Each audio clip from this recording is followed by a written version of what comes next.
ti, Marko, šta se nalazi u poglavlju 19, to je pred kraj? A to je vjerojatno priča o kralju Milutinu, odnosno Urošu. Jeste, tu kaže, pošto smo malo pre gledali koji je najbolji prevod tog dela, se dogovorili, možda Koljin. Koljin po meni, ali ja da pročitam u originalu, kaže Quei di Portogallo e di Norvegia, lisi conosceranno, e quel di Rascia che male aggiusta al conio di Vinegia. Ona iz Raške, konio di Vinegia bi trebali da budu Dukati iz Venecije. Tako je. Koji... da li je to Milutin ili Uroš prvi, ne znamo sa sigurnošću. Da, ali ajde da pročitamo šta kaže Kolja. Pevanje 19. Kako je on preveo? Evo, Marko, ćeš ti da pročitaš? Može. Evo, odavde.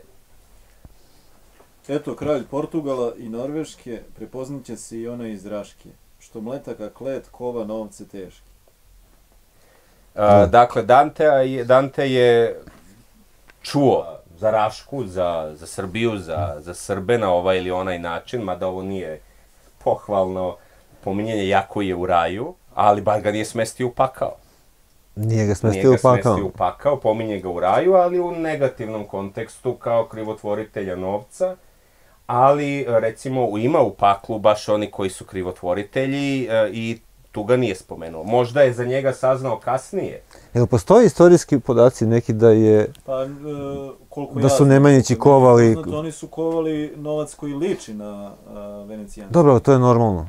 I ako sam ja dobro razumeo, taj novac, zbog toga što je Srbija imala dosta rudnika, je bio cenjen, bilo ga svuda. I onda je možda konkurisao Veneciji na neki način. I kažu da je imao najveći procenat zlata u odnosu na druge zapadne novčiće. Možda je imao manju težinu, to nisam siguran. Mislim da tu ima neki... On se od mletačkog dukata razlikovao po, naravno, uvek u srednjem veku se s jedne strane novca nalazio lik vladara koji ga kuje, a sa druge je državni grb. Umesto mletačkog glava, verovatno je bio neka verzija orla kog su koristili Nemanjići kao simbol... Nije bio orao, bio je, mislim, Arhangel ili Mihajl, tačno. I sad postoji verzija sa zastavom, ja mislim i verzija bez zastave. Tako da je Dante možda negde naišao na taj novčić u vremenu kada je pisao Raj, a rekli smo malo pre da je pisao dosta kasnije u odnosu na pakao, pa mu je bilo zgodno da ga spomene na tom mestu.